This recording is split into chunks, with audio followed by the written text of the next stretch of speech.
萧雾是苏云新奔爱秋山就在樊笼里哭的樊自然 These beautiful ancient poems express the poet's yearning for nature, landscape, and a happy life. From ancient times to now, Chinese people have a liking for landscape gardens. In this episode, I will take you to visit Yuantong Mountain and Lotus Pond, hidden in the downtown of Kunming.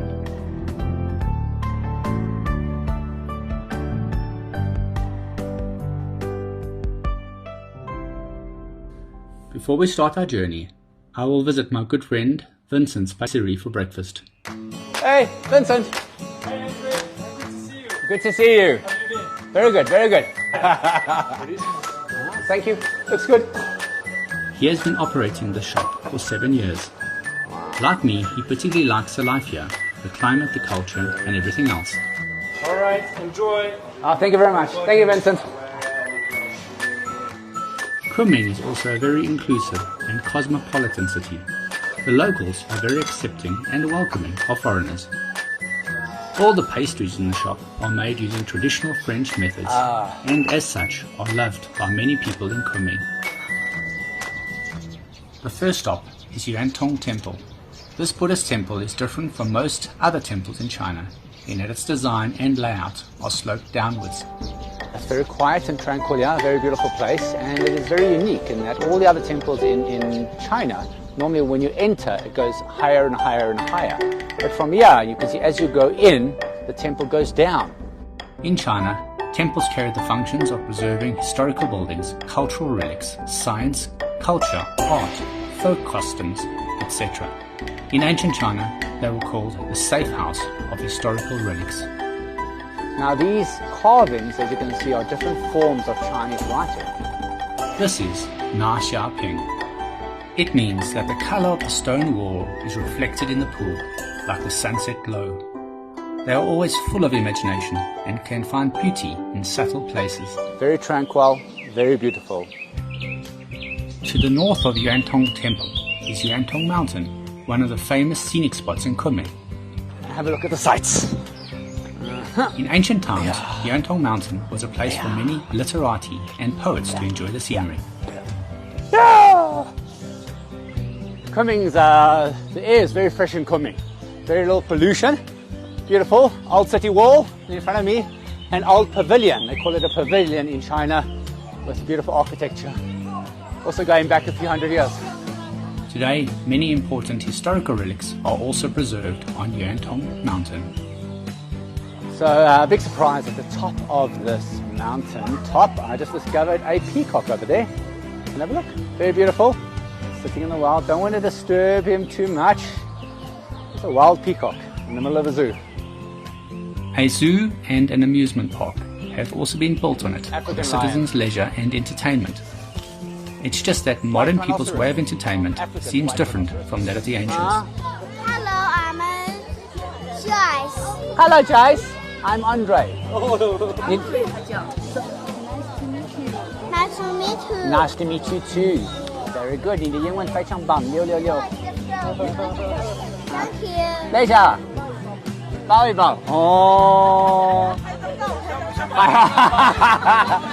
So in China, the kids are all very friendly and very curious, and they all like taking photos. Ah, what a surprise. Such a small child can communicate with me in English. Can you speak Chinese? So the zoo is very beautiful. So at the moment it's July, it's holidays, lots of children in the zoo. But normally these avenues are all got cherry blossom trees in April, March, April. Very beautiful. 颜色五色五着分丰盛偏带起落香 These are poems praising cherry blossoms. A single character can have a profound meaning. Chinese poetry really is beautiful. Speaking of Yuantong Mountain, the best time to visit is March, when the flowers are in bloom. At that time, many people flock here to appreciate this beautiful spectacle and take photos.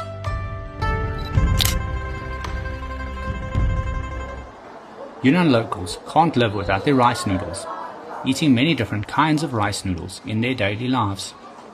Today's lunch takes you to experience the most exquisite rice noodles, where the process of eating is an art form in itself.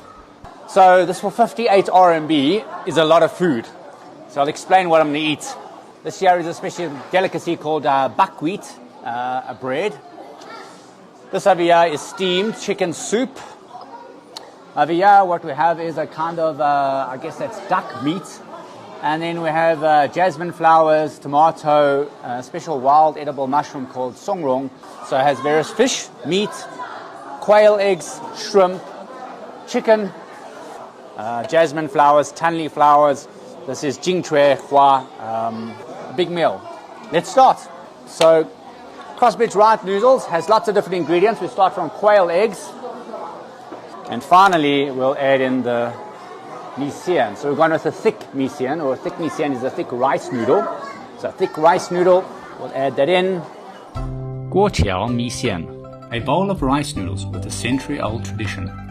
The origin of its name has a beautiful legend linked to the love between a husband and wife. In order to protect the traditional process of bridge-crossing rice noodles, Yunnan people have specific guidelines for each step of its preparation and the process of eating. This is not industrial production, but rather is the ultimate pursuit of eating food as an art form. Lu Ju, Ru You Qing, Qing Luo, Fo Xing Yi, Xing Dao Shui Qiong Qu, So Kan Yun Qi She. These are poems describing the life of landscape gardens. It is not possible to literally translate the beauty of Chinese poetry in English. Only when you are in it can you feel the beauty of this landscape garden, hidden in the downtown. This is the Lotus Pond. This is the true romance of the Chinese people, a kind of romance originating from the spiritual world of the heart, a romance different from the material world. After a busy day running around the park, my back feels all stiff, so I'm going to do a bit of acupuncture. I've been doing acupuncture since I was 18 years old in 1994, so let's go experience acupuncture in China. Traditional Chinese medicine is one of the treasures of Chinese culture. This seemingly mysterious medical skill is actually a combination of Chinese wisdom and science. The ancient sages studied the meridians and bones of the human body with great concentration before they perfected the skill of acupuncture and bone setting. So it's been a while since I've done acupuncture and my back feels a little bit knotted. It's I wouldn't say it's sore from a painful experience, but it's pretty uncomfortable. It goes into the knots, and I think I need to rest. I think I need to sleep. Oh yeah. Oh yeah. It's a very healthy feeling, but a little bit strange. But it's feeling looser now. Feeling looser. So I think when the muscles are stiff, it just makes your neck more and more uncomfortable. So yeah, acupuncture, very good. They studied the relationship between all organs of the human body and nature, and the relationship between the solar terms, food, and all other things in the world. Through this, they created traditional Chinese medicine. They believe everything is connected, and problems should be looked at holistically. Traditional Chinese medicine can bring happiness and well-being to people. 1 week's supply of medicine to fix my bad back. Very happy. As too can a good meal. So tonight's big feast is Baizu. So Bai is a bi-nationality, area is Dali, and this is speciality foods from an area within Dali called Herqing. Lake vegetables, grows in a lake.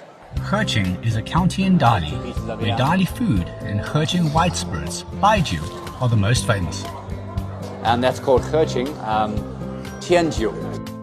Baiju is the main traditional alcohol in China and is deeply connected to Chinese culture and spirit. It is said that if you haven't tasted and experienced Baiju, you have not experienced China through the eyes of the Chinese.